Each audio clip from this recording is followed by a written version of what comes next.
against that. जय संविधान। Copy है उसकी?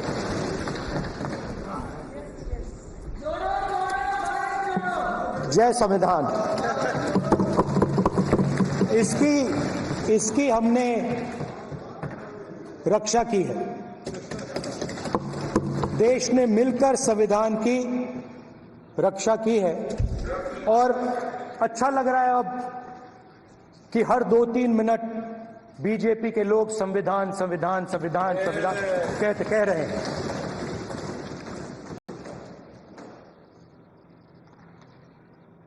Speaker sir, for the last 10 years,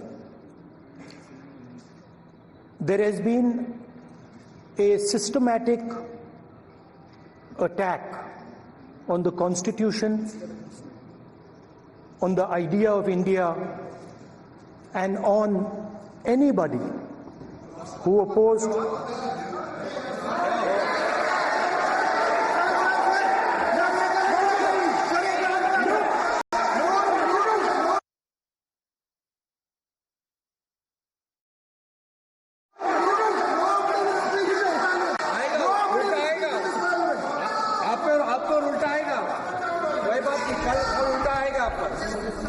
There has been, just warming up right now. अभी warm up हो रहा है। तो there was a systematic, full-scale assault on the idea of India, on the Constitution, and also on millions and millions of people who resisted the ideas being proposed by the BJP, who resisted the attack on the Constitution. Many of us personally were attacked. In fact, some of our leaders are still in jail. One of our leaders has just recently been released. Another one is still in jail. And not only the opposition, but anybody who resisted the idea of concentration of power, of concentration of wealth, of aggression on the poor, of aggression on Dalits, minorities, tribals, was crushed, violently crushed. People were put in jail, people were threatened, and I myself was attacked. Sir, ये संसद TV का नया format देखा है, आधा ये पहले हम देखा नहीं हमने। I myself was attacked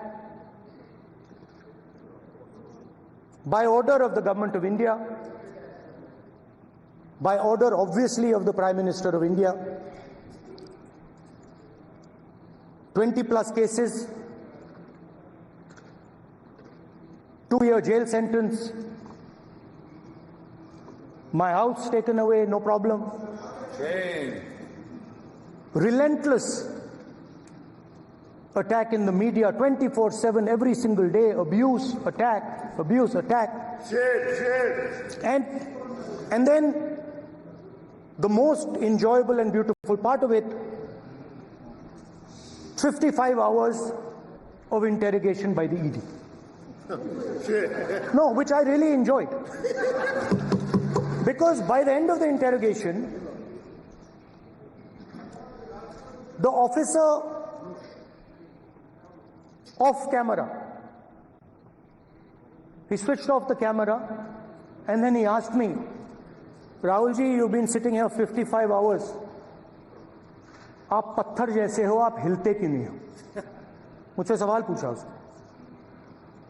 तो जब ऐसा आक्रमण होता है, when there's an attack like this on you, you obviously need refuge, you need a place, or you need ideas that defend you. So today I want to start my speech by telling my friends in the BJP and the RSS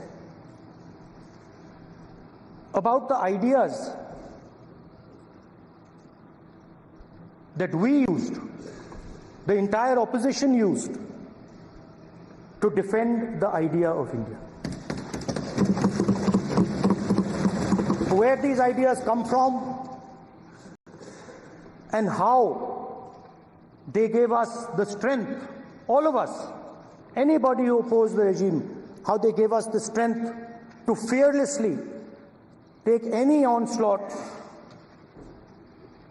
that was placed before us. So I'd like to start by showing an image of our refuge. Okay? Sir Shiv ji की photo नहीं दिखा सकते sir? एक minute माननीय सदस्य। Sir Shiv ji की photo मना है सर? एक मिनट सर मना है तो रख देता हूं सर। नो एक मिनट प्लीज। आपने सवाल उठाया, आपके माननीय सदस्यगण 353 का नियम बता रहे थे, 352 का नियम बताया। No please no. आपने कहा इस नियम प्रक्रिया से सदन चलना चाहिए। नियम प्रक्रिया में कोई भी प्ले कार्ड, कोई भी चिन्ह को सदन में नहीं दिखाया जा सकता। आपने कहा नियम से, ऐसा नहीं है। माइक दीजिए सर। जी सर क्या इस हाउस में शिव जी की फोटो दिखाना मना है? माननीय सदस्य, आप बस ये बता दीजिए। माननीय सदस्य सर मना है या नहीं? कोई भी चित्र को दिखाने के तो शिव जी का चित्र इस हाउस में दिखाना मना है। यहाँ पे दूसरी चीजों के चित्र दिखाए जा सकते हैं, मगर शिव जी का चित्र नहीं दिखाया जा सकता। अगर मैं कह रहा हूं कि हमें इनसे प्रोटेक्शन मिली, और मैं समझाना चाह रहा हूं कैसे प्रोटेक्शन मिली, आप मुझे चित्र नहीं दिखाने दे रहे हो। इसके बाद मेरे पास और चित्र हैं, मैं सब दिखाना चाहता था। स्पीकर सर, ये चित्र पूरे हिंदुस्तान के दिल में है। पूरा हिंदुस्तान इस चित्र को जानता है, समझता है। Everybody knows this image. Speaker sir, why I got this image is because there are certain ideas in this image that we defend, that the opposition defends. The first idea in the image that we defend is the idea of confronting our fear, of never being scared. That idea is represented in this image, which you are not allowing me to show, by a snake that is placed right near the neck of Shivji. The idea behind that is never be scared of anything that you face. In fact, Shivji places death 1 inch from his neck. And that is the spirit with which we fought when we were in the opposition. From this idea of resisting, we are still in the opposition, I know that, and I'm happy and proud to be in the opposition, because for us there is more than power. There is truth. For you there is only power. That is the only place you want to be. For us there is truth, and this is a symbol of truth. So when Shivji places the snake near his neck, what he is saying is, I will accept the truth and I will not back down from the truth, and that is what we've said. After that, a new idea emerges. And of course I cannot show Shivji's picture, but all of you know it. Behind the left shoulder of Shivji is the Trishul. Now I would like you to understand that there is a reason that the Trishul, a weapon, has been placed behind the left shoulder. The Trishul is not a symbol of violence. It is a symbol of non-violence, and that is why it is placed in a place where Shiva cannot reach it with his right hand. If it was a symbol of violence, it would have been held in his right hand like this. It is a symbol of non-violence. That is why it is placed behind his left shoulder. When we fought the BJP, we were not violent. When we defended the truth, there was not an ounce of violence in us. Now, there is a third idea, and a very powerful idea that emerges from the idea of truth, courage, and non-violence. And that idea, of course, it is a symbol that many of you hate, but that idea is the Abhay Mudra, the symbol of the Congress Party, which, as you can see, is also in this image. And Jai Mahadev. And what that Rajnath Singh ji is looking very surprised. And what that Abhay Mudra shows, it is the next step of the evolution of the idea of facing the truth, fearlessness, and ahimsa. Satya and ahimsa, as Mahatma Gandhi used to say.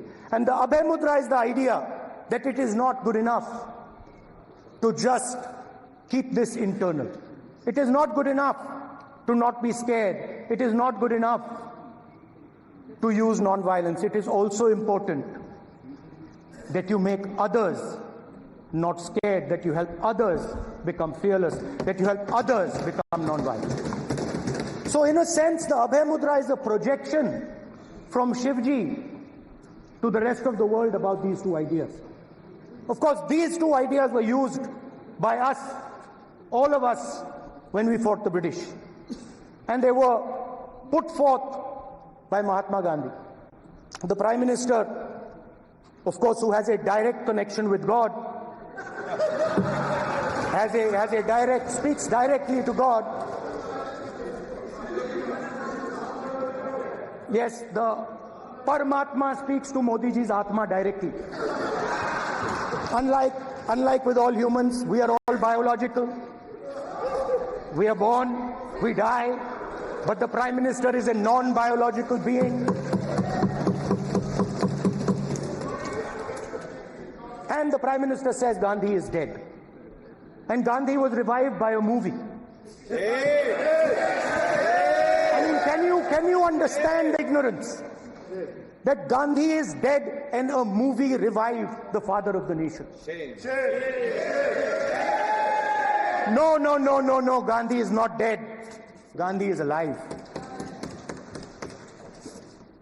Now, another very interesting thing I noticed. Hanji. That is not your problem. That is not your problem. It is not none of your business. It is not none of your business.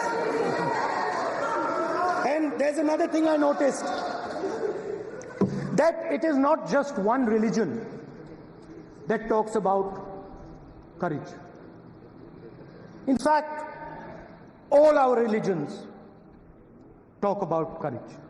So, here is the religion of Islam.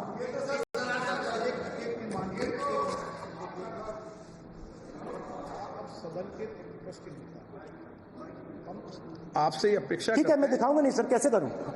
मैं समझाना चाहता हूं, वो समझा नहीं पा रहा हूं। समझदार है यहाँ पर, सब चुनकर आते हैं। सर, बात नहीं बन रही, चुनकर भेजा है, मजा नहीं आ रहा है। जनता ने सबको चुनकर भेजा। आप एड्रेस करें जनता ने। कांग्रेस पार्टी ने शिवजी की फोटो दिखा दी है, गुस्सा हो गए। अब देखिए, प्लीज माननीय सदस्य, आप तो इस्लाम में भी कहा गया है, मैं पढ़ता हूं। एड्रेस इधर करें। He said, एड्रेस इधर करें माननीय सदस्य। हाँ जी, सॉरी, इस्लाम में भी लिखा गया है, कुरान में, the prophet, peace be upon him, said, he, God said, have no fear, I am with you, hearing and seeing. मतलब इस्लाम में भी कहा गया है कि डरना नहीं है। और जब इस्लाम में दुआ मांगी जाती है तो दोनों हाथ से, दाएं हाथ से अभय मुद्रा दिखाई देता है। उसके बाद गुरु नानक जी की ओर चलते हैं।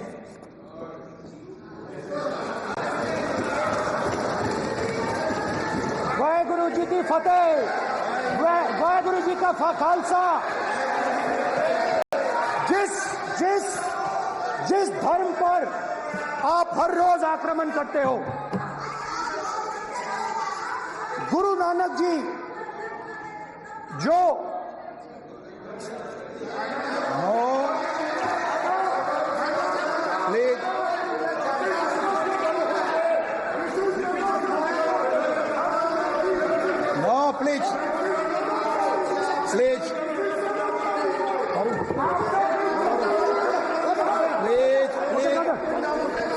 माननीय अब सदस्य प्लीज, गुरु नानक जी प्लीज के माननीय चित्र में भी सदस्य, हम इनको इस तरीके से पूछते हैं, आप इस तरीके से टेबल पे मत रखो। सर कहाँ रखूं सर? तरीका ठीक सर कहाँ रखूं? यहाँ रख दूं सर? आप यहाँ मत यहाँ रख रखो। देता हूँ सर।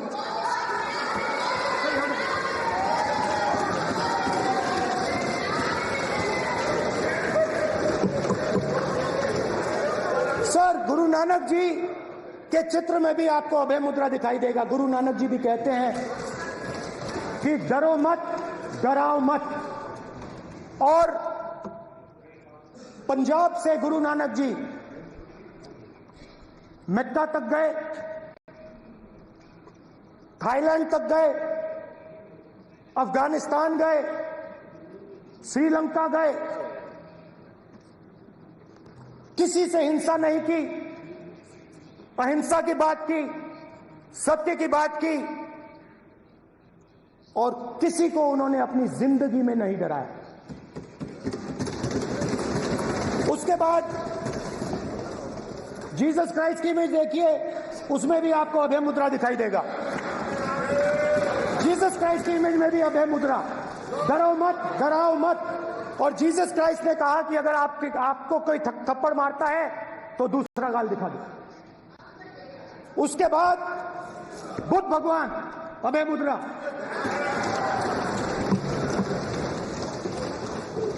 डरो मत, डराओ मत, अहिंसा। मतलब, और अंत में महावीर, डरो मत, डराओ मत, अभय मुद्रा। मतलब हिंदुस्तान के इतिहास में 3 फाउंडेशनल आइडियाज हैं। मोदी जी ने अपने भाषण में एक दिन कहा कि हिंदुस्तान ने किसी पर आक्रमण नहीं किया। उसका कारण है क्योंकि यह देश अहिंसा का देश है। यह देश डर का देश नहीं है। तो हमारे सारे के सारे महापुरुषों ने अहिंसा की बात की, डर मिटाने की बात की। डरो मत, डराओ मत, डरो मत, डराओ मत।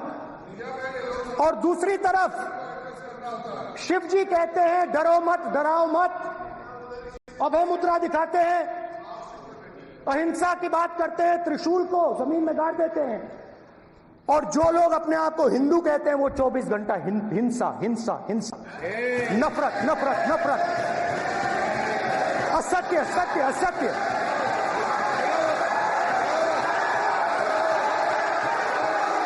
आप हिंदू हो ही नहीं।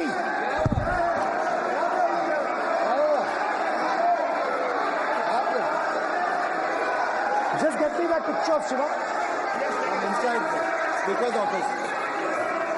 हिंदू धर्म में साफ लिखा है, सत्य के साथ खड़ा होना चाहिए, सत्य से पीछे नहीं हटना चाहिए, सत्य से नहीं डरना चाहिए। अहिंसा हमारा प्रतीक है। अभय मुद्रा, ऐसे कीजिए, ऐसे कीजिए, अभय मुद्रा।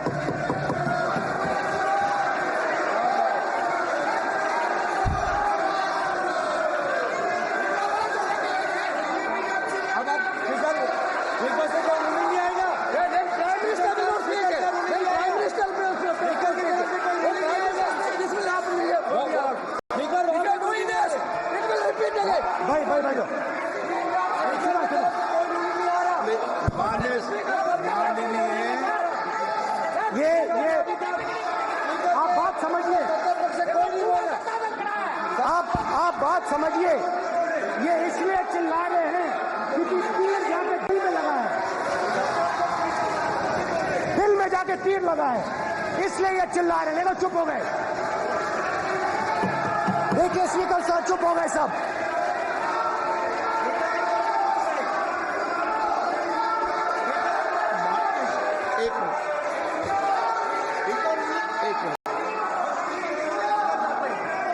माननीय, आप प्रतिपक्ष के नेता हैं, किसी की भावनाओं को ठेस नहीं पहुंचे। सर मुझे बोलने में ध्यान रखना चाहिए। ये जो ये विषय बहुत गंभीर है। पूरे हिंदू समाज को हिंसक कहना ये गंभीर विषय है। बीजेपी को आपको नहीं, नरेंद्र मोदी जी पूरा हिंदू समाज नहीं है, बीजेपी पूरा हिंदू समाज नहीं है, आरएसएस पूरा हिंदू समाज नहीं है।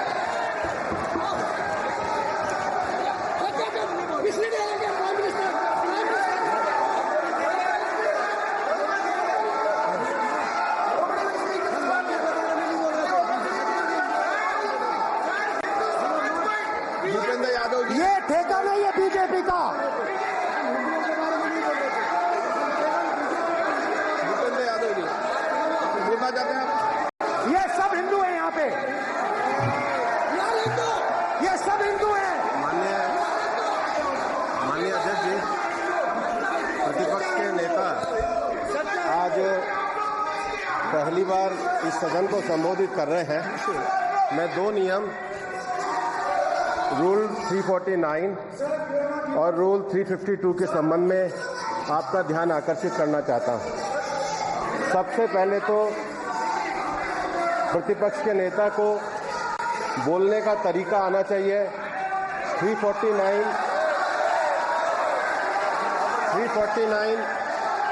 जो 12 है वो स्पष्ट रूप से कहता है शैल नॉट सिट और stand with back toward the chair. वो लगातार आपकी तरफ फीट करके खड़े हैं, नियमों के खिलाफ है, जो उनको शोभा नहीं देता। दूसरा अध्यक्ष महोदय, नहीं तो एड्रेस करके बोलो। दूसरा अध्यक्ष महोदय आर्टिकल रूल 352 रूल 2 ये कहता है make personal reference by way of making an allegation imputing a motive to और ए क्वेश्चनिंग द बोना फाइडी। इन्होंने पूरे विपक्ष के सदस्यों पे नहीं बल्कि इससे बाहर जाकर पूरे एक हिंदू समाज के ऊपर एलिगेशन लगाया है। इनकी बोना फाइड गलत है, इनके खड़े होने का तरीका गलत है। सदस्यों ने तो लगाया ही है। माननीय अध्यक्ष जी,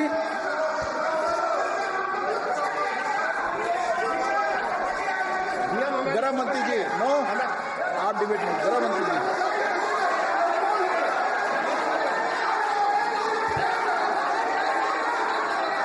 माननीय अध्यक्ष जी, शोर शराबा कर इतने बड़े वाकया को छिपाया नहीं जा सकता। विपक्ष के नेताजी ने कैटेगोरिकली कहा है कि जो अपने आप को हिंदू कहते हैं वो हिंसा करते हैं। मैं फिर से रिपीट करना चाहता हूं, उनका वाक्य था जो अपने आप को हिंदू कहते हैं वो हिंसा की बात करते हैं, हिंसा करते हैं। मान्यवर, इस देश में शायद इनको मालूम नहीं है, करोड़ों लोग अपने आप को गर्व से हिंदू कहते हैं, गर्व से हिंदू कहते हैं। क्या वो सभी लोग हिंसा की बात करते हैं, हिंसा करते हैं? हिंसा की भावना को किसी धर्म के साथ जोड़ना और इस सदन में और संवैधानिक पद पर बैठे हुए व्यक्ति ने, मैं मानता हूं मान्यवर, उन्होंने इसकी माफी मांगनी चाहिए। मान्यवर, मैं उनको एक गुजारिश भी करना चाहता हूं कि इस्लाम में अभय मुद्रा, इस पर इस्लाम के विद्वानों का मत एक बार वो ले ले। गुरु नानक साहब की अभय मुद्रा पर एसजीपीसी का मत वो ले ले। और मान्यवर, अभय की बात तो इनको करने का कोई अधिकार नहीं है। आपातकाल में पूरे देश को इन्होंने भयभीत करा है, लाखों लोगों को जेल में डाला है। आतंक अगर कभी था, वैचारिक आतंक कभी था तो आपातकाल के वक्त था। और मान्यवर दिल्ली में दिन दहाड़े हजारों सिख भाइयों का कत्लेआम उनके शासन में हुआ। आज वो भय की बात कर रहे हैं। मान्यवर, मेरा आपसे आग्रह है कि श्री राहुल गांधी नेता प्रतिपक्ष पहला भाषण होने के बावजूद माफी मांगनी चाहिए, न केवल सदन, पूरे देश की माफी मांगनी चाहिए।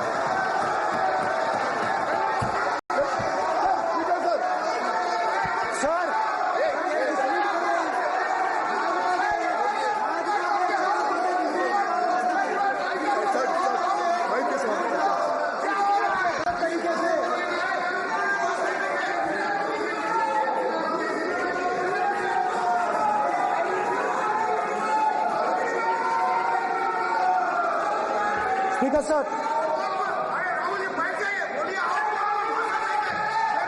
क्या देखो कोई राय नहीं आएगा आपकी तरफ से?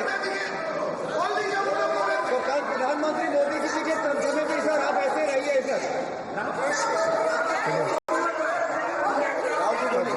I'm not going to speak until that was.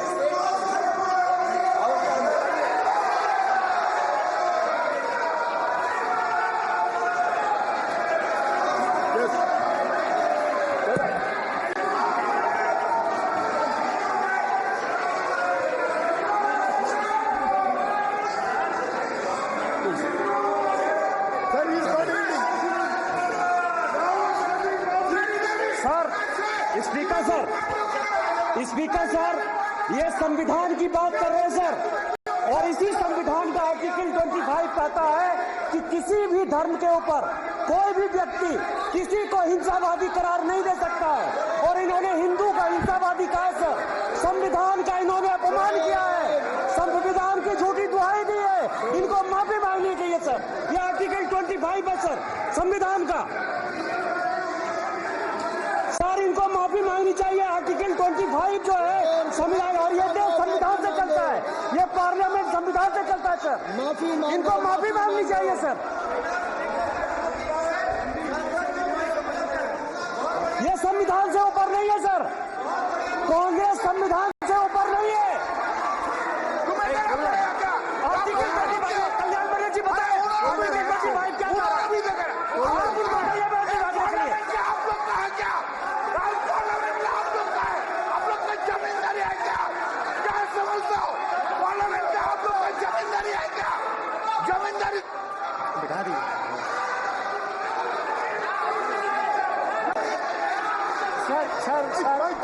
Sir speaker sir, माने प्लीज एक मिनट देता हूं मैं आपको। हिंदू धर्म कहता है, एक मिनट प्लीज मान्य सदस्य प्लीज, मान्य प्लीज एक मिनट प्लीज।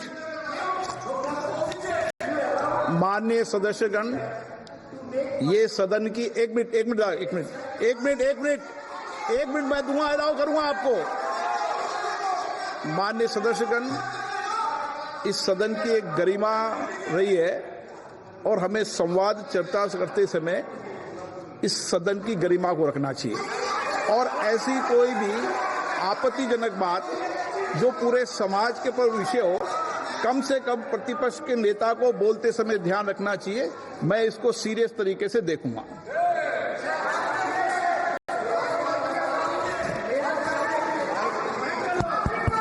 सर, अगर आप हिंदू धर्म के जो महापुरुष हैं, महापुरुष छोड़िए, अगर आप शिव जी को देखें तो क्या हो रहा है सर?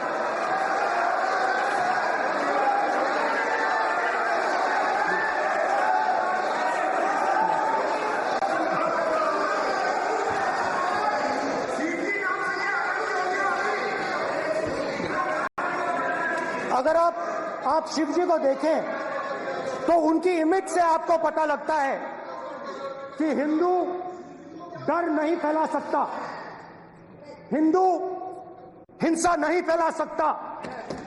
हिंदू नफरत नहीं फैला सकता। और बीजेपी 24 घंटा नफरत, हिंसा, नफरत, हिंसा, नफरत, हिंसा। स्पीकर सर, कहां तक इन्होंने डर फैला दिया है?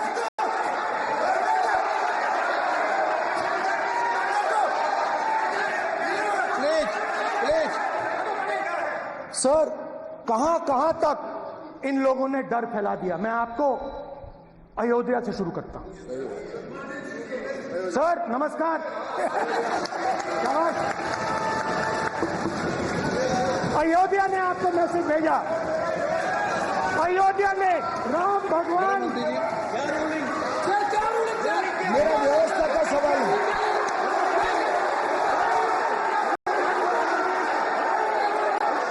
इस सदन के नियमों की पुस्तिका, इसके कुछ सदस्यों को क्या मुक्ति दे दी गई है?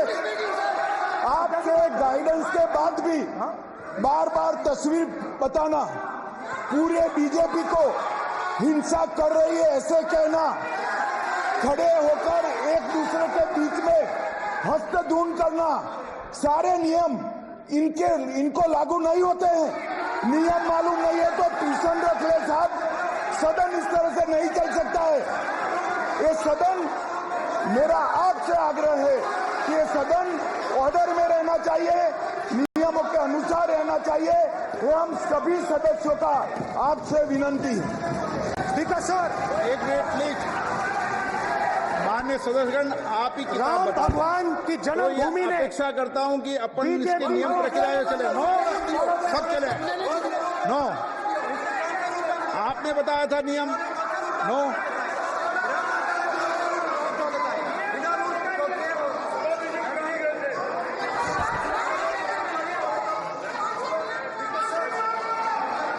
माइक दीजिए सर। हाँ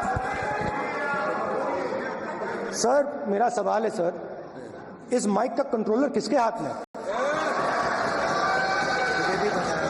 प्लीज बैठिए, बैठिए सर ये ऑफ होता है, प्लीज माने बैठिए प्लीज।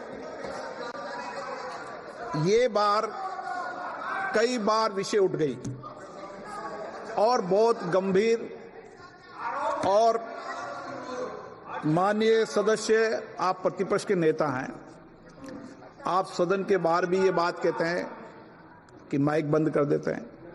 मैंने कई बार आग्रहपूर्वक किया कि आसन पर इस तरीके का आरोप नहीं लगाए।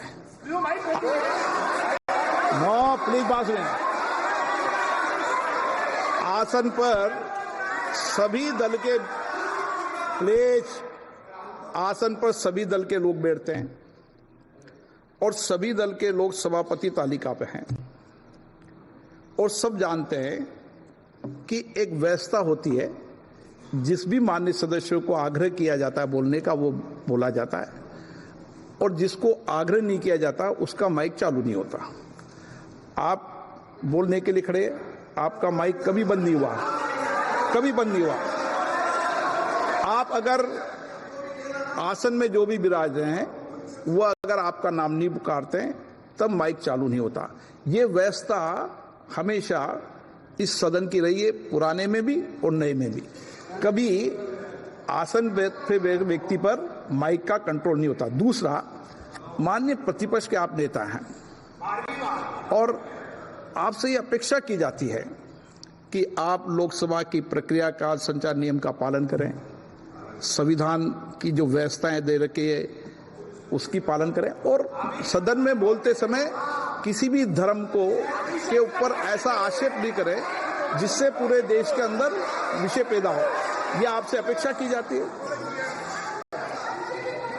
सर, मैं बिल्कुल आपकी रिस्पेक्ट करता हूं स्पीकर सर, मगर मेरे भाषण के बीच में सच्चाई ये है कि माइक ऑफ हो जाता है। मैं क्या करूं, हो जाता है वो। अब आपने देखा मैंने अयोध्या शब्द यूज किया और माइक ऑफ हो गया। नो,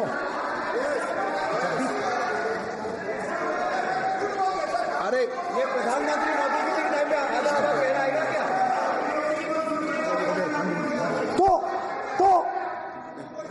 अयोध्या ने राम भगवान की जन्मभूमि, प्लीज ब्रदर, राम भगवान की जन्मभूमि ने बीजेपी को मैसेज दिया और ये आपके सामने मैसेज बैठे हुए हैं।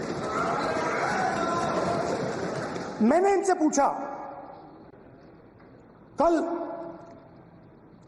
कॉफी पी, इनसे मैंने पूछा बताइए, मैंने पूछा कि बताइए ये हुआ क्या। बीजेपी ने राम मंदिर का इनॉग्रेशन किया, बोलने दीजिए, राम मंदिर का इनॉग्रेशन किया। अरे भाई आप हार गए, नाम बोलने की कोई जरूरत नहीं, मैं भाषण दे रहा हूं, आप नहीं दे रहे हो।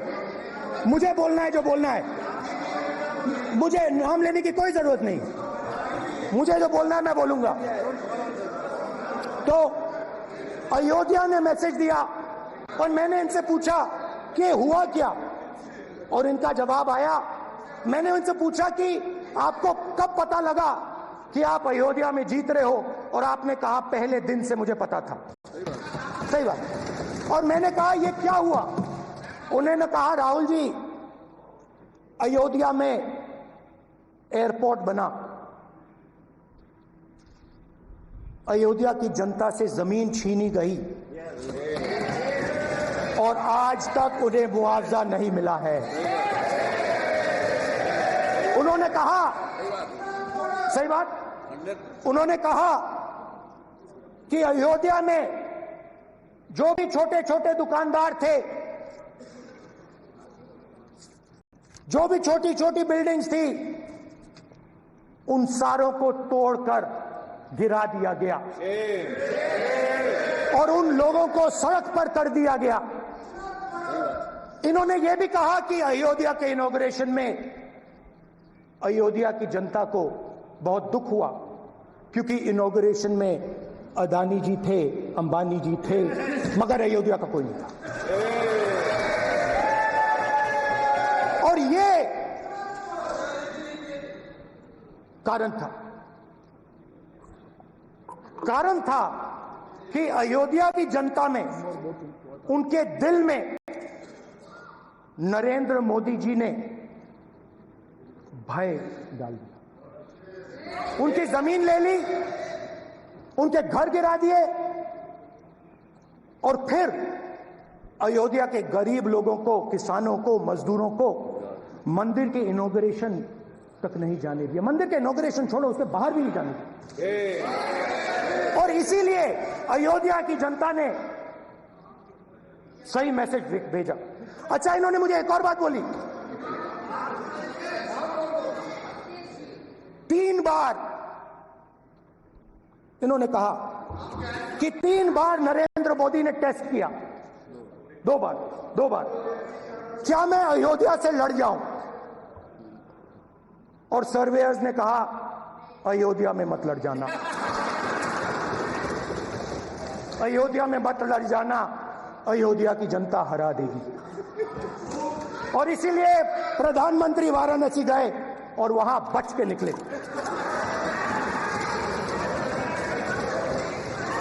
तो अयोध्या की जनता को डराया,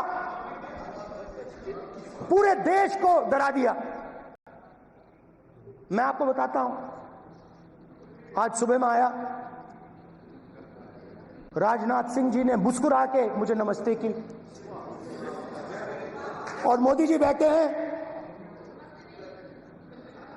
मुस्कुराहट नहीं, सीरियस, नमस्ते भी नहीं करते, कहीं मोदी जी ना देख लें, प्रॉब्लम हो जाएगी। वही कहानी गडकरी जी की है, सच्चाई है। अरे भाई, अयोध्या की जनता को छोड़ो, ये तो बीजेपी वालों को डराते हैं।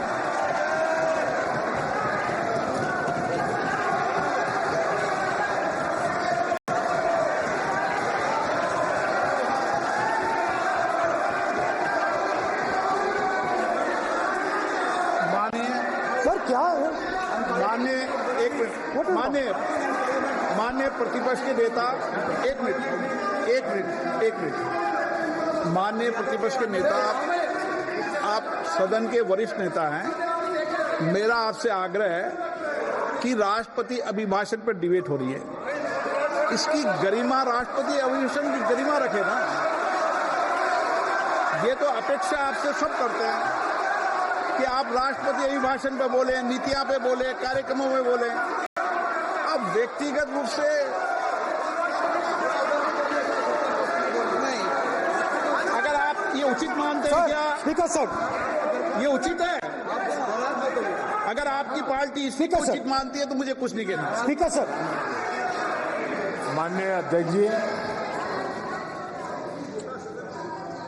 लोकतंत्र ने और संविधान ने मुझे सिखाया है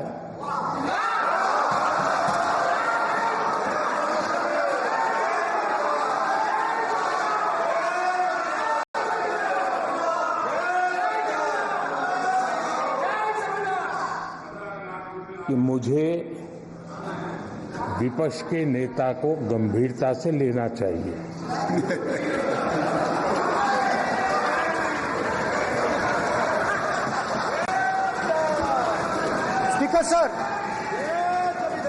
स्पीकर सर, आपने कहा कि डिबेट प्रेसिडेंट्स एड्रेस पे होनी चाहिए। ये जो मैंने किया है, अनुराग ठाकुर जी ने अयोध्या की बात की थी, अनुराग ठाकुर जी ने सनातन धर्म पर आक्रमण की बात की थी, इसीलिए मैंने ये किया है। मैं दिखाना चाहता हूं कि अयोध्या में क्या हुआ, अयोध्या की सच्चाई क्या थी। प्रेसिडेंट्स डिबेट में उन्होंने बात उठाई थी, मैंने बात बंद की है। प्रधानमंत्री जी को असली लग रही है अयोध्या के बाद असली डर फैलाया और ऑपोजिशन का रिस्पांस, एक साथ मिलकर भारत जोड़ो यात्रा, सारे के सारे ऑपोजिशन, पूरा देश एक साथ मिलकर कन्याकुमारी से कश्मीर तक चला। और जो आपने डर फैलाया, उसके बारे में यात्रा में बहुत कुछ सुनने को मिला। अभी तक याद है, सुबह 7 बजे, 7-8 बजे की बात थी, यात्रा में चल रहे थे। एक महिला आती है, हमारे साथ चलती है, मेरा हाथ पकड़ती है और घबराई हुई सी थी। तो मैंने पूछा क्या हुआ, वो मुझे कहती है मुझे मार रहा है, मुझे मार रहा है।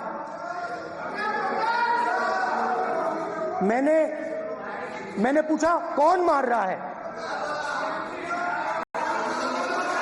कौन मार रहा है? बेटी की दुविधा सुनाई दे रही, बेटी का दर्द नहीं सुनना चाहते, भारत की महिलाओं का दर्द नहीं सुनना चाहते। मैंने पूछा कौन मार रहा है, कहता है मेरा पति मार रहा है। मैंने कहा क्यों? कहती है सुबह का खाना नहीं दे पाई। मैंने कहा क्यों? खरीद नहीं पाई, महंगाई है, महंगाई है, खरीद नहीं पाई, खाना नहीं पका पाई, इसलिए मुझे मार पिट रही है। मैंने कहा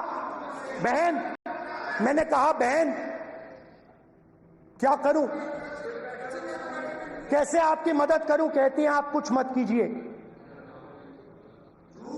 आप कुछ मत कीजिए, आप सिर्फ ये बात याद रखिए कि महंगाई के कारण हिंदुस्तान में हजारों महिलाओं को सुबह पीटा जा रहा है। उसके शब्द हैं, मेरे शब्द नहीं है। गैस सिलेंडर, महंगाई, तो आपने गरीबों को, महिलाओं को डराने का काम किया। शिव जी कहते हैं डरो मत, डराओ मत। आपने हिंदुस्तान की महिलाओं को महंगाई से हर रोज डराया है। कुछ दिन पहले मैं पंजाब में अग्निवीर के परिवार से मिला। सुनिए, अग्निवीर के परिवार से मिला। छोटा सा घर था, छोटा सा घर था।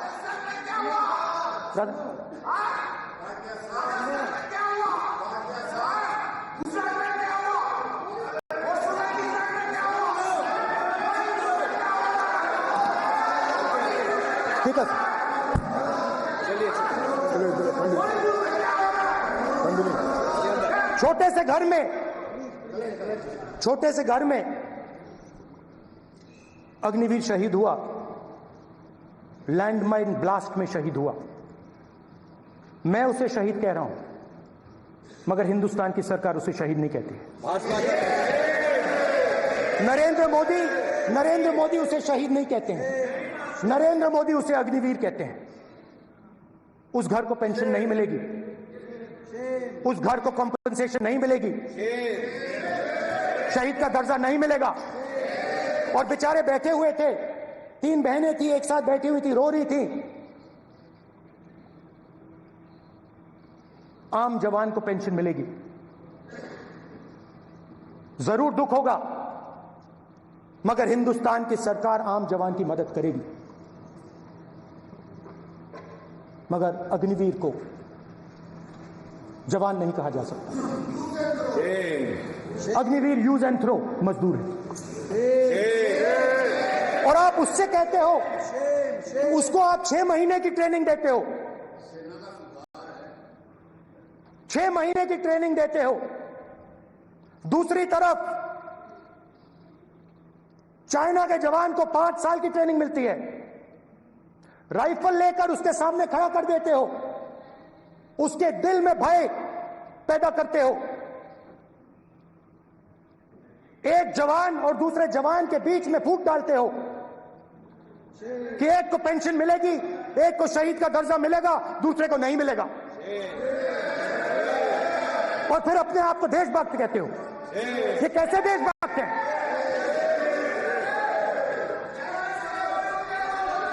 फिल्म स्टार जैसी फोटो थी उस लड़के की, फिल्म स्टार, बॉलीवुड स्टार की फोटो थी।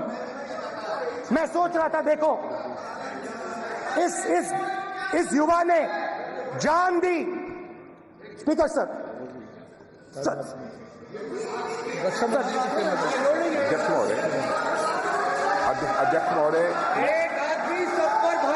अध्यक्ष महोदय, मैं नेता प्रतिपक्ष से अनुरोध करना चाहूंगा, गलत बयानी करके सदन को गुमराह करने की कोशिश। गलत नहीं है सर, गलत नहीं है सर। लेना चाहता हूं कि युद्ध के दौरान अथवा सीमाओं की सुरक्षा के दौरान यदि हमारा कोई अग्निवीर का जवान शहीद होता है तो उसके 1 करोड़ रुपए की धनराशि सहायता के रूप में उसके परिवार को मुहैया कराई जाती है। इस प्रकार की गलत बयानी से सभी को गुमराह करने की कोशिश नहीं की जानी चाहिए। संसद महोदय, अध्यक्ष।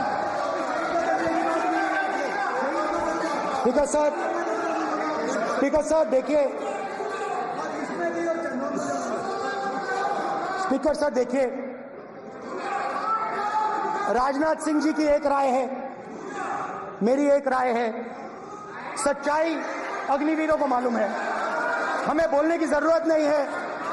अग्निवीर को किस चीज का सामना करना पड़ता है, शहीद का दर्जा मिलता है या नहीं मिलता है, कॉम्पनसेशन मिलता है नहीं मिलता है, पेंशन मिलती है नहीं मिलती है, वो उसको मालूम है। पॉइंट ऑफ ऑर्डर है मान्यवर।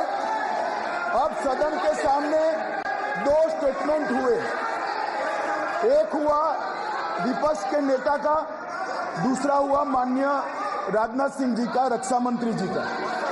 ये कहते हैं कि 1 करोड़ रुपया नहीं मिलता है। श्री राजनाथ सिंह ने अधिकृत रूप से कहा कि मारे जाने वाले अग्निवीर को जो शहीद होता है उसको 1 करोड़ रुपया मिलता है। उनको फैक्चुअल पोजीशन सदन पर रखनी चाहिए मान्यवर। ये सदन झूठ बोलने की जगह नहीं है मान्यवर, यह सच बोलना चाहिए। और अगर ये नहीं रखते हैं तो उनको ये सत्यापन नहीं करते अपने स्टेटमेंट का, तो उनको सदन और देश से और अग्निवीरों से माफी मांगनी चाहिए माननीय।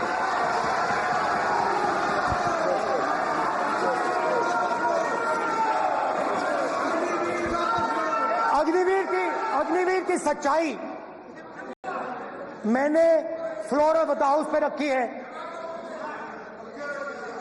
और राजनाथ सिंह जी ने भी कहा है, जो रियलिटी है वो हिंदुस्तान की सेना को मालूम है, वो अग्निवीरों को मालूम है।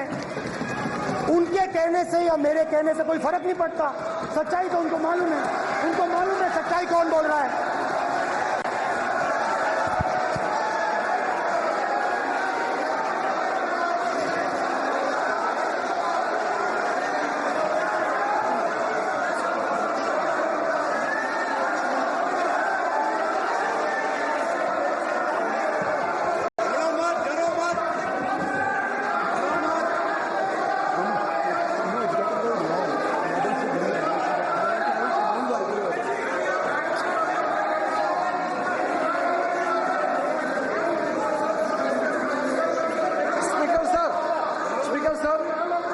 डरो मत, डरो मत। मेरा छोटा सा अनुरोध है, क्योंकि सर ये विषय गंभीर है और अभी माननीय गृह मंत्री जी ने जो बात रखे हैं कि 2 स्टेटमेंट जो रक्षा मंत्री जी ने बताया सदन को और माननीय विपक्ष के नेता राहुल गांधी जी ने जो स्टेटमेंट रखा है, इसमें इन्होंने जो कहा है कि रक्षा मंत्री बोलने से क्या फर्क पड़ता है, इतना हल्का फुल्का कैसे स्टेटमेंट दे सकता है लीडर ऑफ ऑपोजिशन।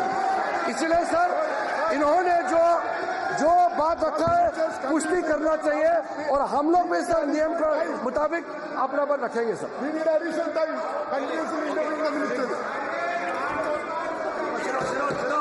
और स्पीकर सर, और स्पीकर सर, देश की सेना जानती है, पूरा देश जानता है कि अग्निवीर स्कीम सेना का स्कीम नहीं है, पीएमओ का स्कीम है। और पूरी सेना जानती है कि स्कीम प्राइम मिनिस्टर का ब्रेन चाइल्ड था, स्कीम सेना का ब्रेन चाइल्ड नहीं था। जैसे नोटबंदी की गई वैसे ही आर्बिट्री तरीके से। अध्यक्ष महोदय,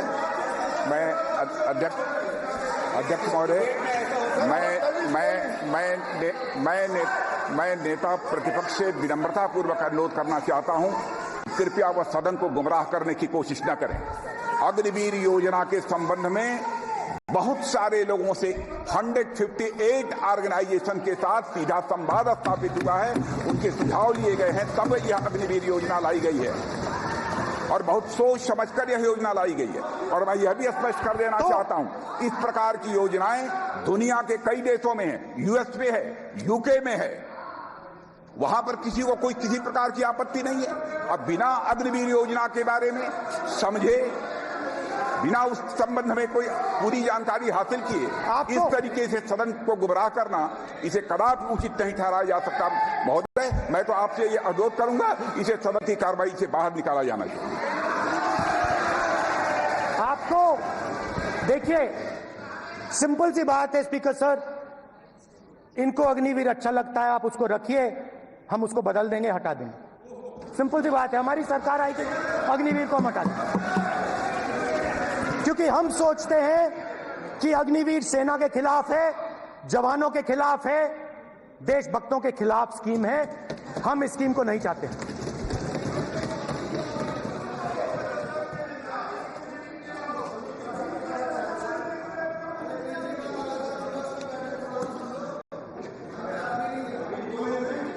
पहली बार हिंदुस्तान की हिस्ट्री में जनता से स्टेट्स छीने गए हैं। जम्मू कश्मीर लद्दाख से आपने पहली बार स्टेट छीना है। मणिपुर को आपने सिविल वॉर में डुबा दिया है। मणिपुर को आपने और आपकी योजनाओं ने, आपकी पॉलिटिक्स ने जला दिया है। और आज तक हिंदुस्तान के प्रधानमंत्री मणिपुर नहीं गए हैं। ऐसा लगता है कि मणिपुर हिंदुस्तान का प्रदेश नहीं है। प्रधानमंत्री के लिए मणिपुर स्टेट ही नहीं है। मणिपुर में सिविल वॉर हो ही नहीं रही है। और एक बार बयान दिया हमने, मतलब प्रेशर लगाया, हम गए, हमने प्रधानमंत्री से कहा एक मैसेज दे दीजिए, मणिपुर चले जाइए, जनता की वहां रक्षा कीजिए। नहीं,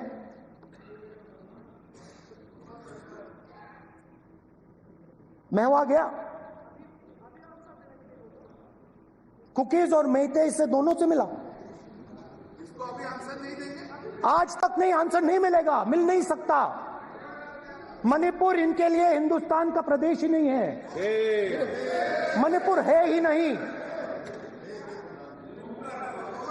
मणिपुर है ही नहीं, ना होम मिनिस्टर के लिए, ना प्रधानमंत्री के लिए, है ही नहीं, एग्जिस्ट नहीं करता, वो है ही नहीं। ना प्रधानमंत्री जाएंगे बोलेंगे कुछ नहीं, जैसे कुछ नहीं हुआ वहां पे। मैं रिलीफ कैंप में गया, एक औरत कांपती हुई, रोती हुई मुझे कहती है कि मैंने अपनी आंखों के सामने, हाँ मैं औरतों की बात कर सकता हूं, एक भाई का मैं कर सकता हूं। एक भाई एक कर्तव्य निभा रहा है। आप अपने संगठन में महिलाओं को नहीं डांटे हो, मगर मैं औरतों की बात कर सकता हूं।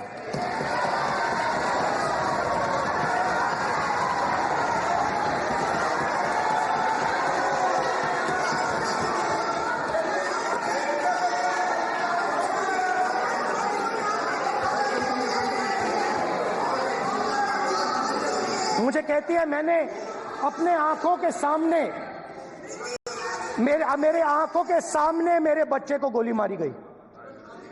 मैं भागना नहीं चाहती थी, मैं मरना चाहती थी, उसके साथ मरना चाहती थी। मुझे घसीट के वहां से ले गए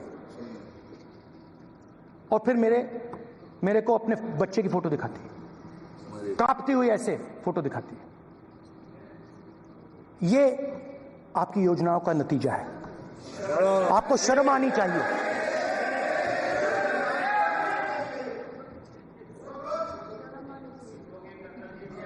एक दिन प्रधानमंत्री 8 बजे कहते हैं, पता नहीं फाइन ट्यूनिंग हो गई भगवान के साथ, डायरेक्ट मैसेज भगवान, सर ने बोला है, सर प्रधानमंत्री ने ये बोला है, ये मैं नहीं बोल रहा हूं, प्रधानमंत्री ने बोला है कि मेरा डायरेक्ट कनेक्शन है भगवान के साथ। मैंने नहीं बोला, मैंने नहीं बोला। सोशल मीडिया से भगवान जगन्नाथ। एक मिनट प्लीज, एक मिनट तो एक मिनट माननीय राहुल गांधी जी, एक मिनट, माननीय सुरेश, एक मिनट प्लीज, एक मिनट रविशंकर जी प्लीज, एक मिनट। माननीय सदस्यगण, आप वरिष्ठ नेता हैं, सदन के नेता होते माननीय प्रधानमंत्री जी, और हम सबको माननीय प्रधानमंत्री जी का सम्मान करना चाहिए। ये सदन में हमेशा उच्च कोटि की परंपरा मर्यादा रही है। नो सर, नहीं, गौरव, अगर आपको स्पीकर सर, मैं पुरानी पार्टी है। गौरव, स्पीकर सर, मैं रिस्पेक्ट कर रहा हूं। ये प्रधानमंत्री के शब्द हैं, मेरे शब्द नहीं हैं। ये प्रधानमंत्री जी ने कहा है, पब्लिक में, मीडिया को कहा है कि मैं बायोलॉजिकल नहीं हूं, मेरा डायरेक्ट कनेक्शन भगवान के साथ है। मैं नहीं बोल रहा हूं, प्रधानमंत्री मोदी जी ने बोला है। तो पता नहीं उस टाइम 8 बजे भगवान का मैसेज आया होगा हिंदुस्तान, वही। मगर फिर श्री राम ने आपको दूसरा मैसेज दे दिया अयोध्या में। भगवान का मैसेज आया होगा, मोदी जी नोटबंदी कर दीजिए। नोटबंदी कर दिया, डायरेक्ट ऊपर से आया मैसेज, ऑर्डर आया खटाक। और अलग अलग ऑर्डर आते हैं। अदानी जी वाला ऑर्डर आता है, बंबई एयरपोर्ट अदानी जी को ऊपर से ऑर्डर आता है, खटाखट ऑर्डर आते हैं। तो नोटबंदी कर दी। स्मॉल और मीडियम बिजनेसेस जो हैं, जो हिंदुस्तान की रोजगार की रीढ़ की हड्डी है, बैकबोन है, उड़ा दिया, खत्म कर दिया। आज नतीजा यह है कि ये जो भी करना चाहे करें, हिंदुस्तान के युवाओं को रोजगार नहीं मिल सकता। Job creation backbone is broken, finish, खत्म। नोटबंदी की, गलत जीएसटी लागू की, उड़ा दिया। अब मैं सोचता हूं, पहले मैं सोचता था ये पता नहीं कैसे हुआ, अब मैं समझता हूं कि ये अदानी जी, अंबानी जी जैसे लोगों के लिए किया गया था। ये रास्ता साफ करने का तरीका था, रास्ता साफ करने का तरीका था। इनकम टैक्स डिपार्टमेंट उनके पीछे पड़ा रहता है। जीएसटी, डिमोनेटाइजेशन, 24 घंटा उनको तंग करते हैं। उनके कैश फ्लो को रिस्ट्रिक्ट करने की कोशिश करते हैं, कैश फ्लो को क्रश करने की कोशिश करते हैं कि वो परे हट जाएं और अरबपति उनकी जगह ले लें। आप किसी भी छोटे व्यापारी से पूछ लो, किसी भी स्मॉल मीडियम बिजनेस ओनर से पूछ लो, ये आपको बता देगा। गुजरात में मैं गया, टेक्सटाइल ओनर्स के साथ मेरी बात हुई, मैंने उनसे पूछा नोटबंदी क्यों हुई, जीएसटी क्यों हुई? साफ बोला अरबपतियों की मदद करने के लिए जीएसटी और नोटबंदी की गई है। नरेंद्र मोदी जी अरबपतियों के लिए काम करते हैं, सीधी सी बात।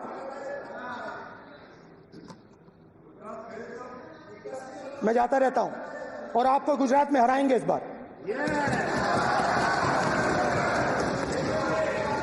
आप लिख के ले लो, आपको ऑपोजिशन इंडिया गठबंधन गुजरात में हराने जा रहा है।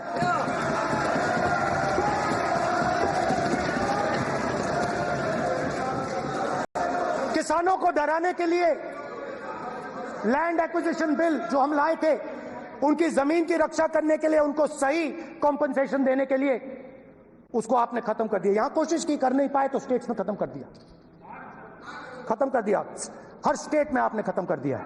अगर आप जानते नहीं हो चेक कर लो, हर स्टेट में हर भाजपा की स्टेट में खत्म कर दिया।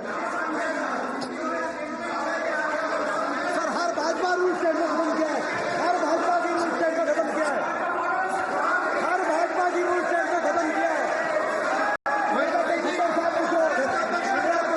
पीता सर, कोई बात नहीं,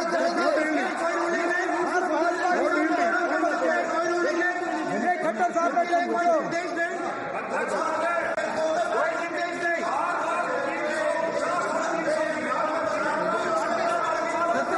बार खड़े होकर भाषण को कम कर दिया। कोई रोक नहीं, कोई रोक नहीं।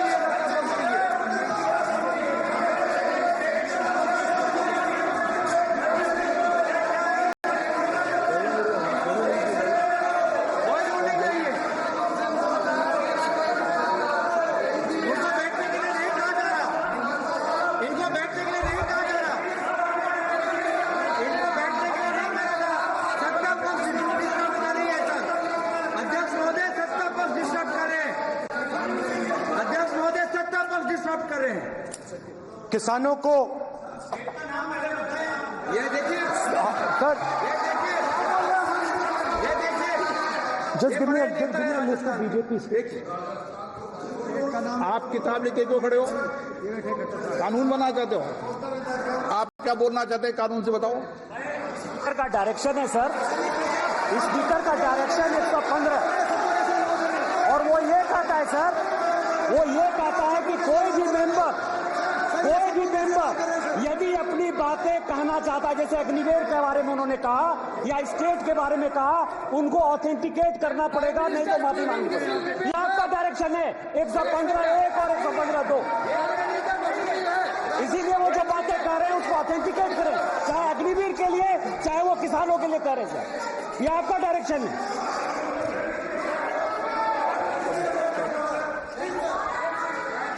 तो किसानों को जो हमने लैंड एक्विजिशन बिल तैयार किया था, सही मुआवजा दिलाने के लिए, उसको आपने रद्द किया।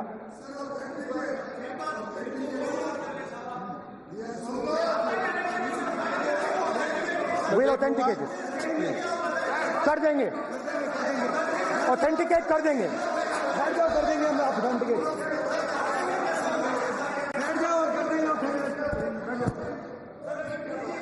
उसके बाद किसानों को डराने के लिए, याद रखिए, शिव जी कहते हैं डरो मत, डराओ मत। किसानों को डराने के लिए आप 3 नए कानून लाए। प्रधानमंत्री ने उनसे कहा कि ये आपके फायदे के कानून हैं। सच्चाई थी कि वो अदानी जी, अंबानी जी के फायदे के कानून थे। हिंदुस्तान के सारे किसान खड़े हो जाते हैं। आज तक सड़क ब्लॉक है। अगर आप वहां जाएंगे, आज तक आपको दिखेगा कि वो सड़क जिस पे किसान आए थे, वो आज तक बंद पड़ी हुई। हरियाणा में 2 जगह किसान खड़े हो गए, कहते हैं नहीं ये हमारा नहीं है। आप हमारे से हमारी मेहनत का फल छीनना चाहते हो, हम इस बात को एक्सेप्ट नहीं करेंगे। आप उनसे बात नहीं करते, आप उनको कहते हो, आप बात नहीं करते।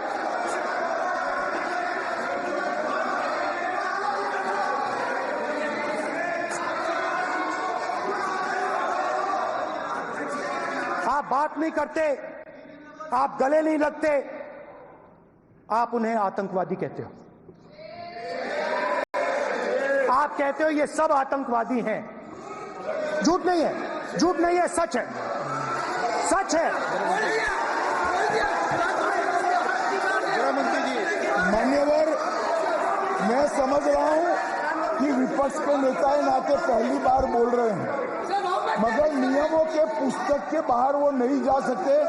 ये स्टेटमेंट करे कि हम कहते हैं कि किसान आतंकवादी, तो कैसे सदन में चल सकता है मान्यवर?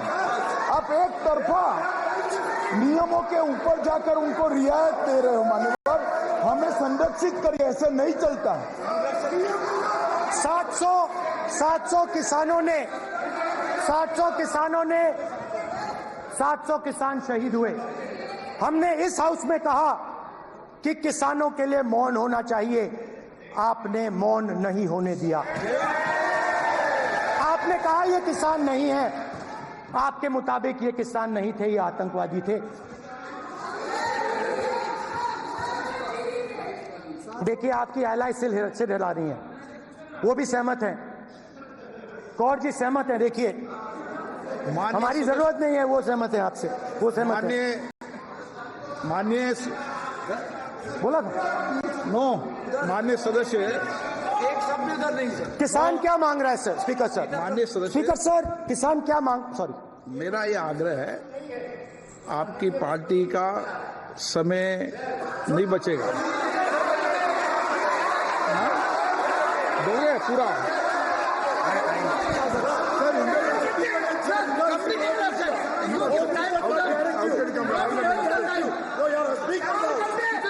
आप नहीं बोलेंगे, ये बोलेंगे सर। और आप तो सर, और स्पीकर सर, आप तो किताब। स्पीकर सर, किसानों ने मांगा क्या? स्पीकर सर, किसानों ने मांगा क्या? किसानों ने सिर्फ ये कहा कि अगर 16 लाख करोड़ रुपए अरबपतियों का कर्जा माफ हो सकता है तो हमारा भी थोड़ा सा कर दीजिए। किसान ने यह कहा कि हर प्रोडक्ट के लिए सही प्राइस मिलती है, हमें भी एमएसपी दे दीजिए। और आप लोगों ने कहा किसान का कर्जा माफ नहीं होगा और एमएसपी नहीं मिलेगी।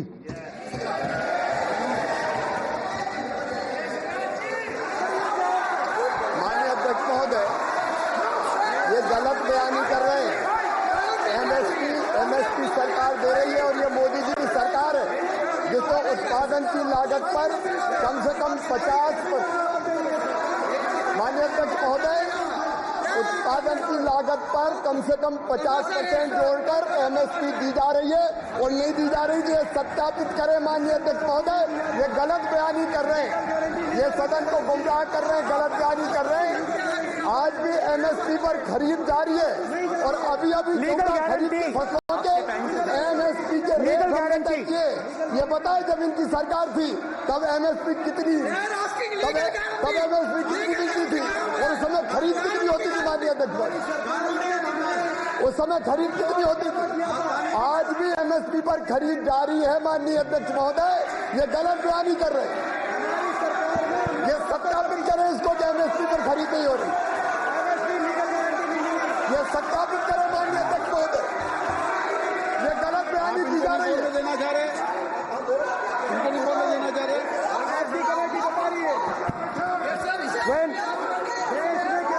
स्पीकर सर, एमएसपी जब मैं speaker sir, MSP with legal guarantee, speaker sir, the issue is MSP with legal guarantee, not just MSP. MSP is being given, the issue is Kisans want MSP with legal guarantee, which you are not ready to give them. तो किसानों में आपने डर डाला, भय डाला, महिलाओं में महंगाई, गैस सिलेंडर, सेना में अग्निवीर, हर व्यक्ति के लिए आप लोगों ने भय का कोई ना कोई पैकेज दिया, गिफ्ट दिया, तोहफा दिया। स्टूडेंट्स की बात करते हैं। जो आप 2000 साल पहले की बात करते हो, थोड़ी सी भविष्य की भी बात कर देते हैं, इंडिया के फ्यूचर की बात कर देते हैं। रोजगार को आपने खत्म कर दिया, नोटबंदी, जीएसटी, जो आपने स्मॉल एंड मीडियम बिजनेसेस थे उनको खत्म करके, युवाओं को आर्मी में अपॉर्चुनिटी मिलती थी, अग्निवीर उनके लिए आपने दे दिया, वो खत्म कर दिया, रास्ता ब्लॉक कर दिया। पब्लिक सेक्टर को आप प्राइवेटाइज करते हैं, वो रास्ता बंद कर दिया। और अब एक नया फैशन निकला है, नीट।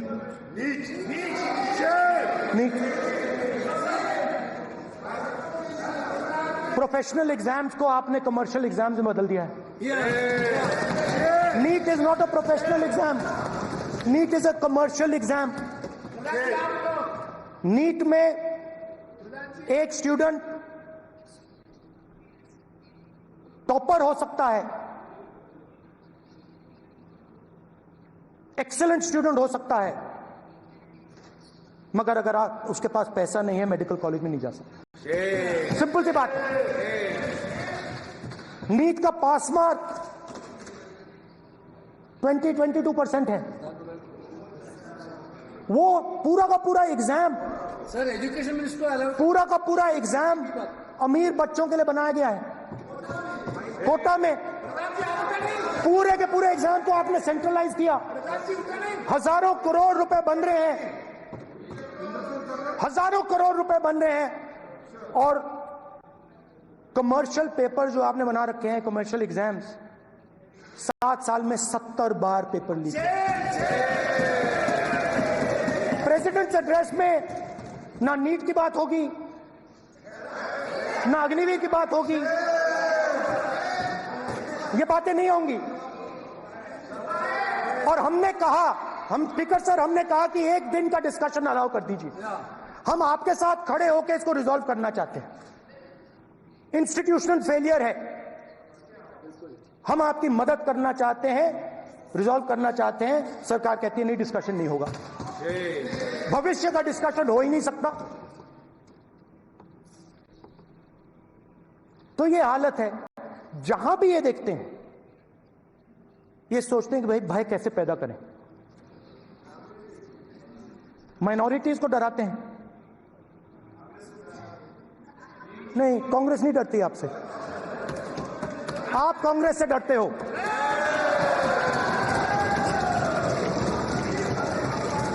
हिंसा, नफरत, माइनॉरिटीज के खिलाफ, मुसलमानों के खिलाफ, सिखों के खिलाफ, क्रिश्चियंस के खिलाफ।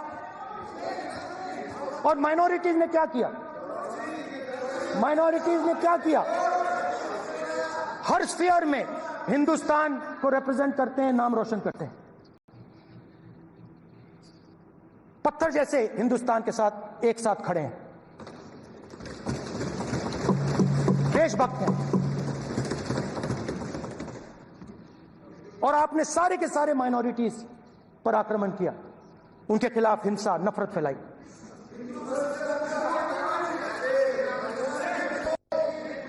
तो शिव जी कहते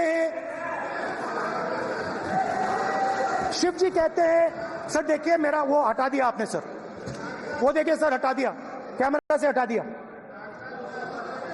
चेहरा सर देखिए वापस आ गया सर, हटाओ सदस्य। ये देखो, एक मिनट देखा सर आपने? एक मिनट देखिए, एक मिनट सर मैं प्लीज एक मिनट सर प्लीज, एक मैं मिनट सर इतना कहना चाहता हूँ, प्लीज माननीय सदस्य प्लीज। नहीं ये ठीक नहीं है। नो मैं एक मिनट एक मिनट मैं एक मिनट प्लीज प्लीज एक मिनट।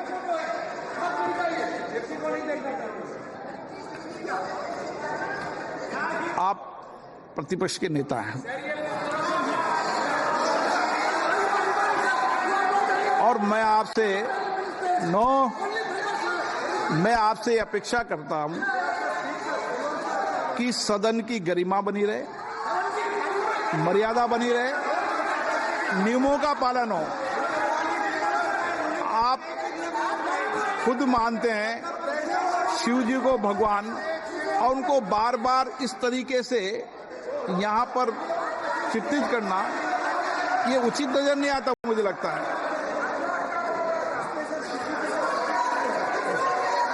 स्पीकर सर देखिए, रूल्स की किताब पढ़ोगे आप? रूल्स में है कि आप कोई भी चित्र को नहीं दिखा सकते सदन में, आप किसी बात का नाम नहीं ले सकते, आप नियम प्रक्रियाओं से नहीं बोल रहे हैं। सदन की मर्यादा नियम प्रक्रिया इससे चलती है, आपने बनाया, सबने बनाया है। स्पीकर सर,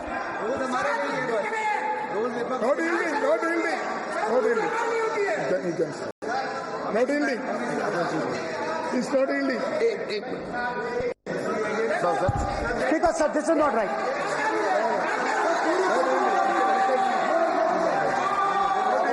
सर, माननीय स्पीकर महोदय, मैं आपका ध्यान रूल 356 की तरफ आकृष्ट करना चाहता हूं।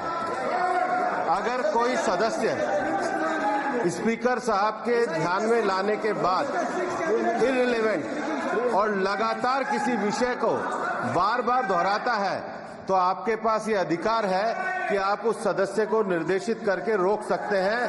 आप अपने अधिकार का प्रयोग करिए। सच्चाई को रोका नहीं जा सकता। ये इविडेंट बोलो, रूल्स बोलो। अच्छा, इनको रूल्स पे चलने दो। हाँ बोलो इविडेंट जी, रूल में नहीं है ये, अब रूल में नहीं है। 349 में कोई चीज दिखा सकता है? चलिए बताइए। 349 हाँ सुनिए, सुनाओ आप इनको। Sir, 3492. फिर आपकी भी सुनो। While house in sitting, a member shall not interrupt any member while speaking by disorderly expression or noises or any other disorderly manner. Sir, in the same way. Sir, number बोलो। Sir, 349 Sir, while the house is in sitting, 2 shall not interrupt any member while speaking by disorderly expression or noises or any other disorderly manner. Sir, listen to the honorable minister. You continuously disturbing the house, sir. Continuously intervening the speech. Sir, continuously. Sir, shall maintain silence when not speaking in the house. 349, 2 and 9. Very clear, sir. एक minute.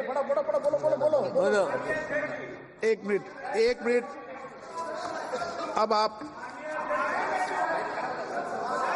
एक minute, आपने बताया 349। Okay, एक minute इस पे आ जाए। सभा में झंडे, प्रतीक या कोई भी प्रदर्शित वस्तु प्रदर्शित नहीं करेंगे। माननीय प्रतिपक्ष के नेता, आप आपके सदस्य का रूल की पालना कर लें, अच्छा है।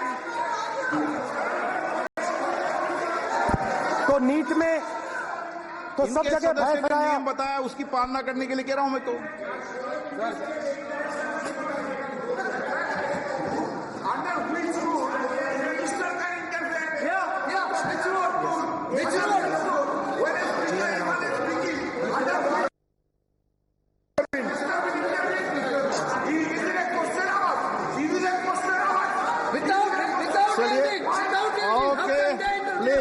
प्लीज आप मान अधिवक्ता है, प्लीज बैठिए।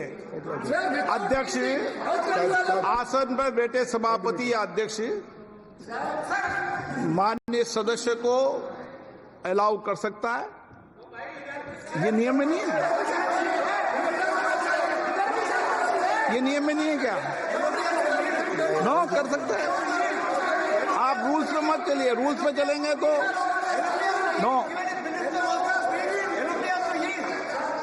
ये नियम में नहीं लिखा कि एलओपी बोले तो आप बीच में नहीं बोल सकते।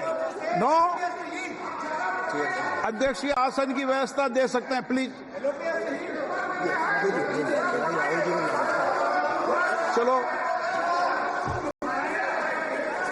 Sir, you have allowed 2 ministers, 3 ministers, and I want to make very short references. Read this. 352. A member while speaking shall not make personal reference by way of making an allegation, imputing a motive to or questioning the bona fides of any other member of the House. Okay, Has Rahul Gandhi made reference to any other member? Sir, ये हुआ नहीं। और use utter treasonable defamatory words. He is mentioning the name of Shiva. Defamatory. आप क्यों इस बार में बैठा हूं मैं सीट पे, आपको मैं बता दूंगा सब नियम। सर, ये लोग नहीं समझते हैं, may be because of their inadequate knowledge of English, they thought that reference to, he did not make any personal reference. And the next point, sir, Rajnath Singh ji made a point on Agniveer. There is a method to correct any wrong statement made in the house. Please read 115(1) of the directions by the Speaker. It says, a member wishing to point out any mistake or inaccuracy in a statement made by a minister or any other member shall, before referring the matter in the House, write to the Speaker pointing out the particulars of the mistake or inaccuracy and seek the permission of the Speaker to raise the matter. Has Rajnath Singh written to you? Has he written? No. He has not done. All these Shivraj Singh Chouhan sir इतने दिन बाद लोकसभा में अभी आप सुनिए, खड़ा होकर बोलने लगे। माननीय मजाक की जगह है क्या? ये नॉट गिवन ए नोटिस, मेरे पास you can not point out mistake और ऑन एमएसपी। आप एक मिनट प्लीज, आपने 352 का हवाला दिया। 352 के अंदर स्पष्ट रूप से लिखा है, कोई भी तथ्य ऐसे कभी भी नहीं बोले जाएंगे जो इस सदस्य का सदस्य नहीं, सदन का सदस्य नहीं है। मैं अपेक्षा करूंगा कि प्रतिपक्ष के नेता इन नियम प्रक्रियाओं की पालना करें। और दूसरा विषय जो माननीय सदस्य ने कहा है, 102 के अंदर ही सदन में सभापति या अध्यक्ष किसी भी माननीय सदस्य को बोलने की इजाजत दे सकता है नियम प्रक्रिया के तहत। No,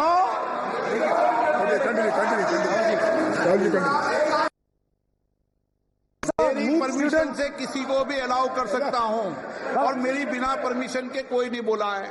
See, sir, Speaker, sir, NEET students spend years and years preparing for their exam. Their family supports them financially, emotionally. And the truth is that NEET students today do not believe in the exam. Because they are convinced that the exam is designed for rich people, not meritorious people. I have met a number of NEET students, every single one of them tells me that the exam is designed to create a quota for rich people and to create a passage for them into the system, and is designed not to help poor students. Now, इससे भी बहुत डर होता है। महीनों पढ़ाई करते हैं, ये पता नहीं कि भैया एग्जाम लीक हो जाएगा, नहीं होगा। अगर पास भी हो गए तो पैसा कहां से आएगा? तो उधर भी इन लोगों ने भय डालने का काम किया। तो जहां भी ये देखते हैं ये भय डालते हैं। सेना में, युवाओं में, किसानों में, मजदूरों में, महिलाओं में, डिसेबल्ड में भी। और मैं ये भी कह सकता हूं कि सिर्फ बाकी हिंदुस्तान में भी नहीं, मगर अपनी पार्टी में भी भय है।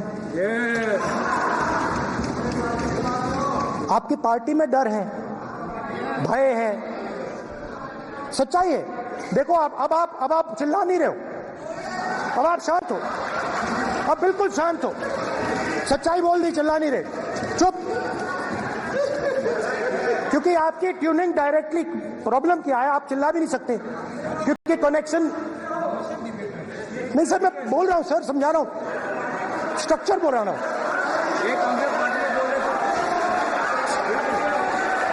सर लोकतंत्र में पार्टी में डेमोक्रेसी होनी चाहिए। कोई भी इन पार्टियों में कोई भी आके कुछ भी कह देता है। ग्रुप ऑफ 22, 23, 24, 25 सब जो बोलना है बोल देते हैं, मगर आपकी पार्टी में भय है। सत्यमेव जयते, ना डरो ना डराओ। Sir, when I became LOP, I realized something that I had not realized before. And it's also on the lines of the principles of Shiva. It's on those same lines. And the idea was that after becoming LOP, all my personal dreams, my personal aspirations, my personal fears have to be put aside. I am now actually two people. I'm not one person. I'm a constitutional person, and my job is to be leader of the opposition to represent all these parties equally. In fact, I don't just represent the Congress party, I represent every single party. And I have to treat every single party with love and affection. So when Hemant Soren ji is in jail or Kejriwal is in jail, it should disturb me, it should hurt me. Yes. When you unleash your agencies on these political people, it is our job to defend them. Because there is a constitutional person and an individual. And what Shivji is saying is that when you are a constitutional person, the individual should die. The individual's aspirations, the individual's dreams should die. And you should become the voice of the people. Meaning that you should have no fantasies, no dreams, nothing. The perfect public representative is one who is actually dead. That is what Shivji is saying. You understand? Now, Speaker sir. Speaker sir, now, my advice.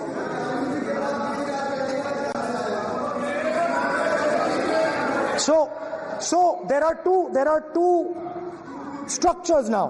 One is me as an individual, and one is me as leader of the opposition.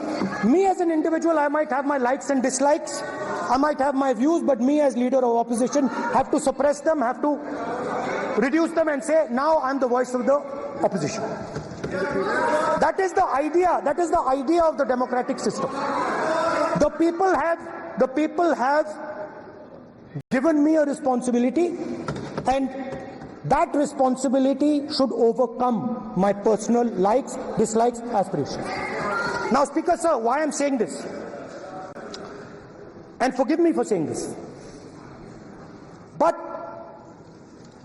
when you were being put on that chair, I walked there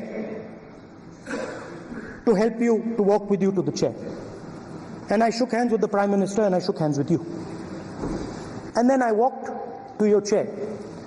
And you are the final arbiter of the Lok Sabha. You're the final word here. What you say fundamentally defines Indian democracy. You don't allow us to speak, you allow us to speak, you allow them to speak, you don't allow us to speak. All these things define Indian democracy. Speaker, sir, there are actually two people sitting in that chair. There is the Speaker of the Lok Sabha, the Speaker of the Indian Union, and there is Mr. Om Birla. When Modi ji went and shook your hand, and I went and shook your hand, I noticed something. When I shook your hand, you stood straight like this and shook my hand. And when Modi ji shook your hand, you bowed down and shook his hand.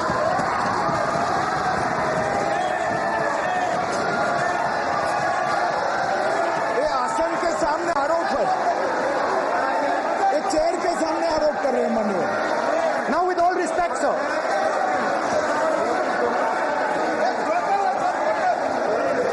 Such a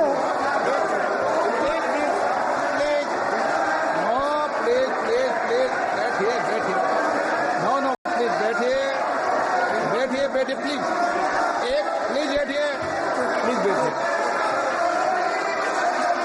एक minute please, एक minute please, please please, okay please, no. माननीय प्रतिपक्ष के नेता, एक minute please, माननीय please please please, no no. प्रतिपक्ष के माननीय नेता, माननीय प्रधानमंत्री सदन के नेता हैं, और मुझे मेरी संस्कृति संस्कार ये कहते हैं, व्यक्तिगत जीवन में भी, सार्वजनिक जीवन में भी, और इस आसन पर भी, जो हमसे बड़े हैं उनको झुककर नमस्कार करो। मुझे यही सिखाया है, और बराबर वालों से बराबर का व्यवहार करो, यही मुझे सिखाया है। और इसीलिए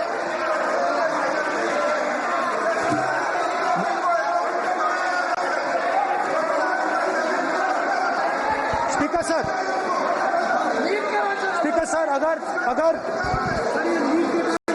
अगर आप हाँ, मैं इस बात को आसन से कह रहा हूं कि मेरी संस्कृति और संस्कार यही है कि बड़ों का झुककर और आवश्यक हो तो पैर छूकर सम्मान करो, और बराबर जो उम्र से छोटे हैं उनसे बराबर का व्यवहार करो। स्पीकर सर, ये हमारी संस्कृति संस्कार है, और मैं इस संस्कृति संस्कार की पालन करता हूँ। स्पीकर सर, आपकी बात को मैं एक्सेप्ट करता हूँ। स्पीकर सर, आपकी बात को रिस्पेक्टफुली बैठिए ना। स्पीकर सर, मैं आपकी बात को रिस्पेक्ट करता हूं, मगर आपको कहना चाहता हूं कि इस हाउस में स्पीकर से कोई बड़ा नहीं होता। स्पीकर सबसे बड़ा है, हम सबको स्पीकर के सामने झुकना चाहिए, और मैं आपके सामने झुकूंगा, और सारा का सारा ऑपोजिशन आपके सामने झुकेगा। ये लोकतंत्र है। स्पीकर सर, आप इस हाउस के लीडर हैं,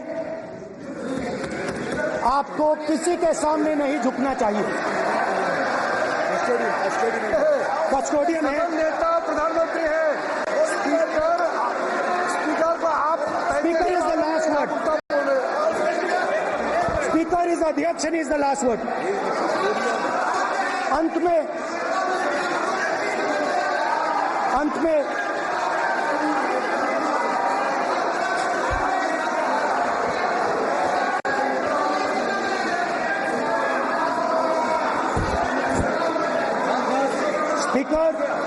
Speaker is the last word in the Lok Sabha, and in that spirit, Speaker is the last word in the Lok Sabha, and in that spirit, as members of the Lok Sabha, we are subservient to the Speaker.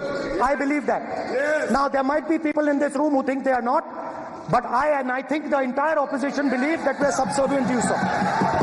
And we will listen to what you say, and we will bow in front of you. But the only thing I request, Speaker, sir, is it is important that there is fairness in this house. Yes, yes. Now, I gave a speech, Speaker, sir, and it was interrupted throughout. Yes, yes. Now, this time is going to be taken away from my colleagues. And I think that is unfair. Finally, I'd like to say that the principles that allowed us to fight are in our traditions. Truth, courage, non-violence, and they're in all our religions. And what you have come to represent today is untruth, a complete lack of courage and violence.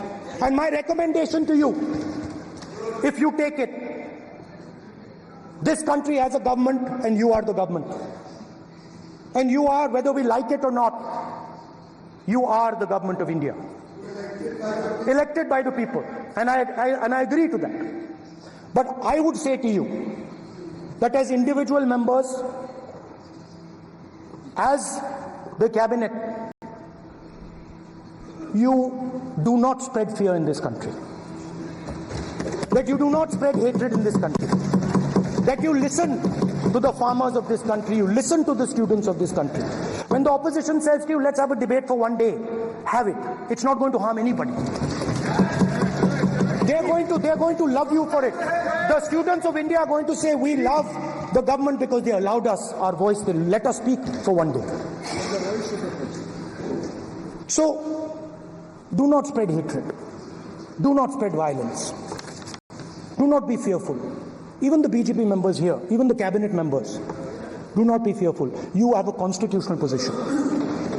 You are individuals and then you have a constitutional position. Rajnath Singh ji is an individual and he's the Defense Minister of India. And that is the way this country has to be run. And we as the opposition, don't take us as your enemies. We are not your enemies. We are here, we are sincerely here to make your work easier, as long as you follow the basic principles that we have stated. And these principles are Shivji's principles. They are the principles of Shivji. Har Har Mahadev, you can say. To make the government accountable. To make the government. This is basically what I have explained here today is the concept of Indian leadership in all religions. Respect, affection, ahimsa, and always standing up for the truth. And I'm more than happy, all of us are more than happy to discuss anything you want without being nasty, without being aggressive. Anything you want, we are ready to discuss. So please let us work together to take this country forward. You are the government. We have to accept that. You got 240 seats.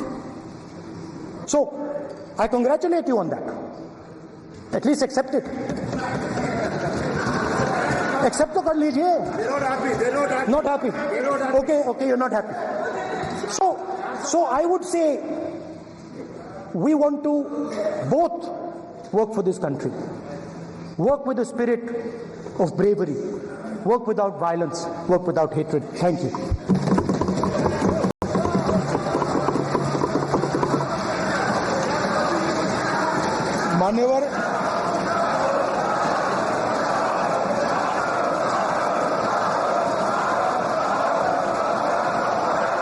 मान्यवर में लोकसभा अध्यक्ष के निर्देश की पुस्तिका का 10वें संस्करण का